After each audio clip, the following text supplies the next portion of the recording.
In this video, we're going to work on the series circuit. Now, it's the next one in your book, and you'll have your other simple circuit done underneath it. So that means, if I put it down, I've got an LED bulb kind of poking into it. So what I'm going to do is I'm going to fold my booklet back so that all of the LEDs are on the other side, and I have my flat work right here to work on. So again, with this circuit, we're going to take our copper tape, and we're going to put that over the gray lines. We're going to put in our LEDs based on the pluses and minuses, and we're going to close our circuit with our battery. So let's do that. I'm going to use some of my copper tape here, and I'm going to go along the gray lines. Okay, pulling back the backing paper. Oops, I made that one too long. Take that off there. Okay, and I'll use this piece for something else. I'll actually go right here with it.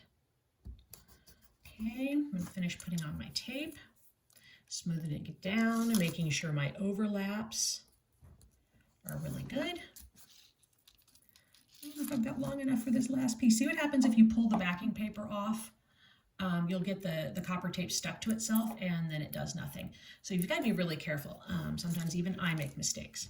Okay, so I'm going to get another piece here, and I'm going to do this last leg of the circuit. Okay. Get it smoothed down. Okay, and again, you notice I'm not completely straight. I've got some lumps and bumps in here. I'm going to smooth those down the best I can. But as long as I've got an unbroken line, I'm good. It's not absolutely straight. I'm not perfect. Don't tell anybody, but I'm not. Okay, now for this one, I recommend taking your red or yellow LEDs. Okay, and I'm going to mark the side of my positive. Again, you don't have to do this. It just helps me know which side my positive leg is. You can always keep it in your mind which one's positive and negative. You don't have to have a Sharpie to do this.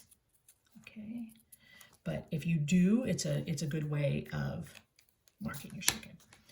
Now I'm going to make the LED do the splits again, like we did before. Okay, and I'm going to put, whoops, positive to positive, negative to negative. I'm going to take a piece of copper tape,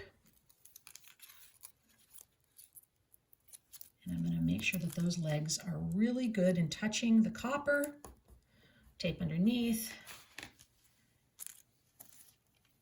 and touching it down. The reason we're making these things smooth and we're making sure things are really touching is that electricity will like to escape any place it can, or not go through things. So it's easier, it always wants to take the easy path. And sometimes though, it's like climbing up a really steep hill.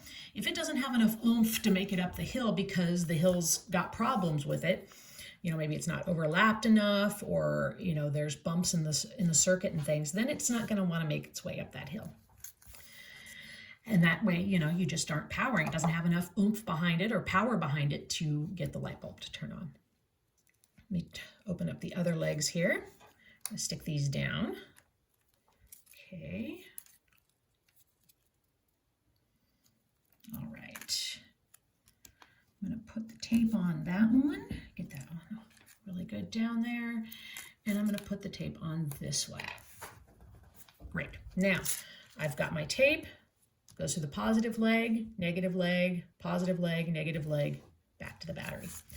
I'm going to make sure that my negative side is touching that. And I'm going to bend over my positive side until the copper touches. Now, I'm noticing on mine, it's not lighting up very much. My batteries, I ended up, batteries can be very expensive, so I didn't buy the most expensive batteries I could because of the budget. So sometimes you might have to stack two batteries.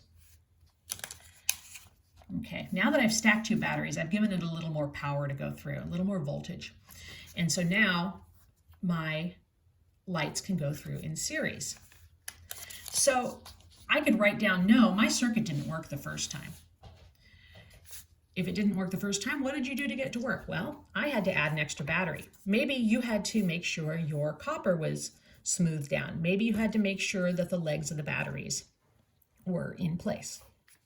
Now, what you're going to do is after you get it to light, you're going to remove one LED and light the circuit, and you're going to write down what happened. Okay. Then, using a nice full sentences, I'd like you to write down why you think it happened. Okay. And hint, use some of the vocabulary words from the front of this booklet when you answer that question. All right.